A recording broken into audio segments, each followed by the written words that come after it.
Autre titre de l'actualité avec le procès du putsch de 2015 qui amorce désormais une étape décisive avec à la base ce lundi le commandant Abdulaziz Korogo.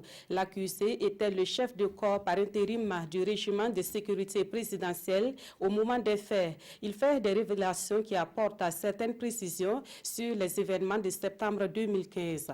Des détails dans ce compte rendu de Zoubavier David Dabiri. Le commandant Abdul Aziz Korogo à la barre ce matin et c'est un peu plus de lumière sur les événements du 16 septembre 2015 et jours suivants. Chef de corps du régiment de sécurité présidentielle au moment des faits, il recuse les faits d'attentat à la sûreté de l'État, de meurtre et de coups et blessures volontaires à lui reprocher dans le cadre du putsch. Mieux, il dit avoir tout fait pour contenir ces hommes en vue d'éviter le pire.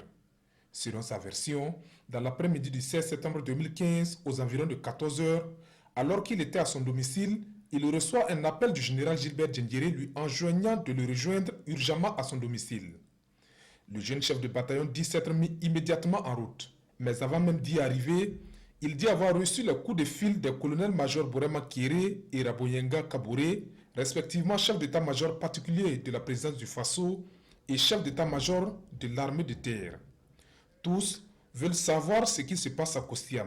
Il appelle les lieutenants Aliou Ghislain Gorgo et Abdul Kadri Djanda pour plus de détails en vain. Ses subordonnés lui rassurent que tout va bien.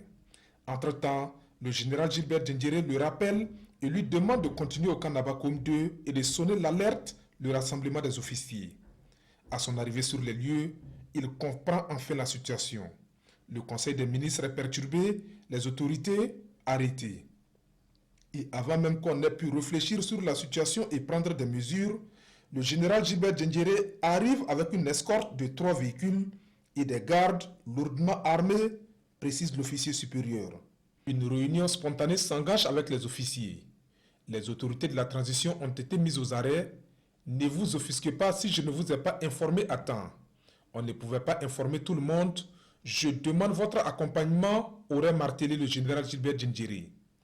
J'ai été très touché par ces propos parce que ce qui venait de se passer était très grave, s'indigne le commandant Abdulaziz Korogo, qui ne manque pas de demander au général Gilbert Diendéré « Mais quelle est la position de l'armée dans cette affaire ?» Justement, je vais les rencontrer, retorque le général. S'ensuit alors plusieurs rencontres au ministère de la Défense et au poste de commandement du RSPI. Face à l'intransigeance des putschistes, les médiateurs cèdent.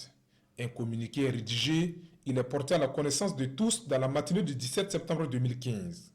Le coup d'État est désormais consommé. Dès cette annonce, j'ai tout de suite appelé certains chefs militaires, dont le colonel-major Alassane Mouné et la hiérarchie militaire, pour marquer ma désapprobation à ce qui venait de se passer. Ils m'ont dit de rester pour qu'on trouve ensemble une solution à cette crise, renchérit le commandant. Il dit être donc resté pour mobiliser ses officiers autour d'un intérêt commun, le respect strict des consignes militaires. Il dit les avoir maintenus cantonnés et organiser la sécurité des médiateurs de la CEDEAO. Le 21 septembre 2015, avec l'arrivée des troupes des régions, la situation est explosive sur la capitale. Il dit s'être employé avec les autres chefs de corps à trouver une solution à la crise sous l'égide du Moko Naba Bango et ce, en vue d'éviter l'affrontement. Dans le processus de désarmement, le commandant Abdulaziz Korogo dit avoir risqué sa vie pour faire entendre raison à ses hommes. Malgré tout, je suis à la barre, s'indigne le commandant. Le parquet militaire salue la sincérité de sa déposition avant de lui demander « Qu'est-ce qui peut justifier ce coup d'État selon vous ?» L'officier répond d'une voix ferme, je cite, « C'est vrai que le RSP a été beaucoup stigmatisé, mais le militaire doit obéissance aux politiques. Rien ne peut donc justifier un coup d'État. » Le parquet revient à la charge.